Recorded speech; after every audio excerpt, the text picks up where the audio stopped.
collapsing the bed, sand packed in your wheel well, salt there over the hood. You crawl through the deep mud holes, you bite down and go, then you skip across the beaches where the hard winds blow. When the water... All right, so I started working and didn't record. New to this YouTube channel, trying to create content, so I'm gonna mess up, right? So next time I'll try to hit record once I get into it.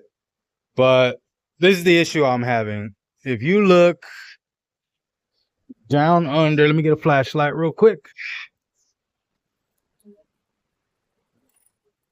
You look under the Jeep, you see all these little stains.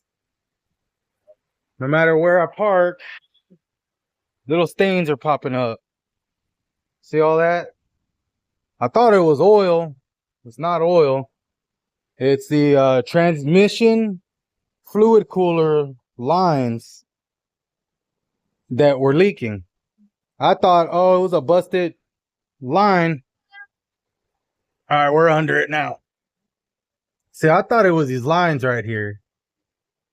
Right? So I went and I got new transmission fluid cooler lines and I put them in. And then I still had a leak.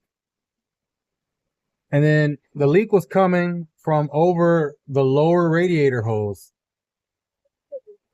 Then I saw, I don't know if you can see that bad boy right there, nut.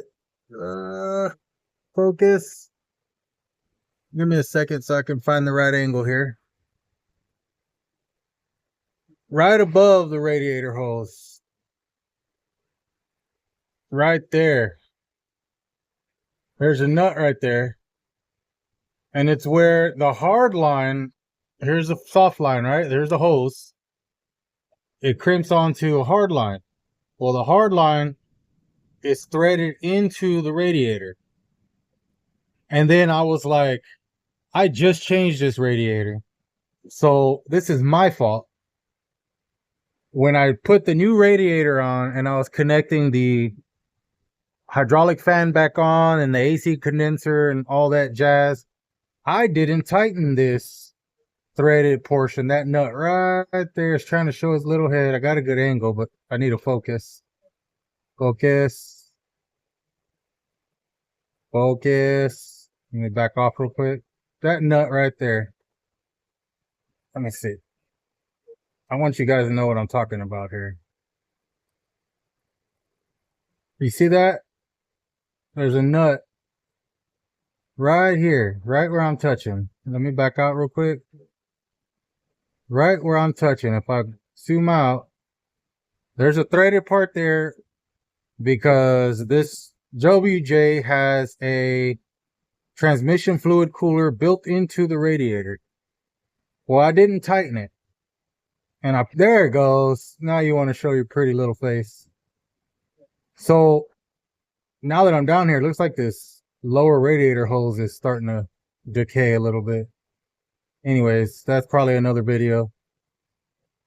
So I didn't tighten that sucker, right? So I changed these hoses and I drove it around and I started still seeing these little leaks. And I just followed it, and there's a little indentation right there. See that little groove? I saw that that was full of oil. And I shoved my hand back there, and the whole thing spun. It was loose. So I already tightened it, but let me show you how I did it. Because there's no way. Let's zoom all the way out.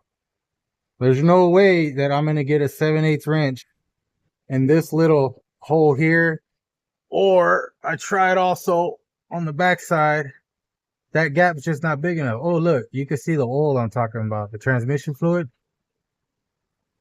That's where it was coming out of. So I figured I just didn't tighten it. So I just retightened it. And when we drive it around, if we're still leaking, I'm just going to replace it. Which, that's a whole nother adventure. I started looking to replace that line.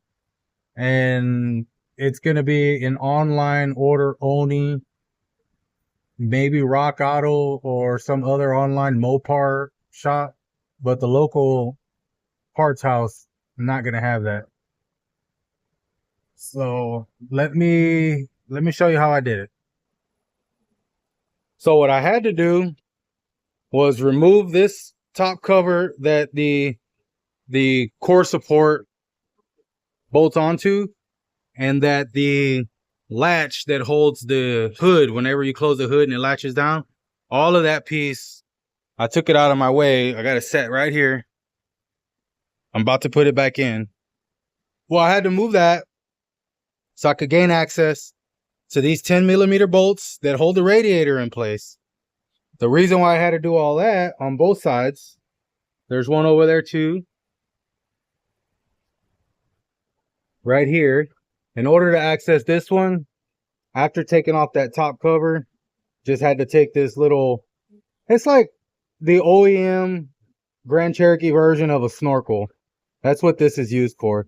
It comes out here and it sucks in cold air from here, and it keeps the water, like you get in the water about that high and you won't suck in any water. I don't want to say it's a snorkel. Let's just call this an OEM version of a cold air intake, because that's what makes it truly cold air, because it's sucking outside air.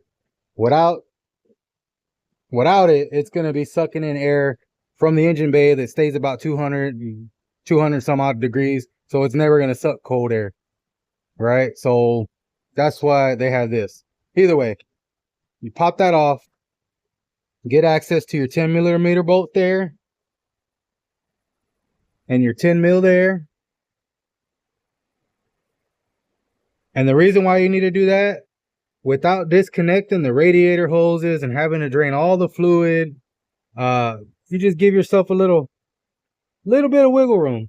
You see, now when you do that, and it doesn't seem like a lot, but that much space gives you just enough room for you to drag your 7/8 wrench and straddle that nut in that tight spot, and you just kind of do 1/8 of a turn at a time. You lock it, spin it, unlock it, and then you have to turn the wrench, because the wrench has a little offset. So it's just tight enough to where you could get that spin, and then when you try to get another bite, the nut's at a wrong angle. So you would have to spin it, get that nice angle, get the bite on the nut, spin it again, flip it, spin it again, flip it.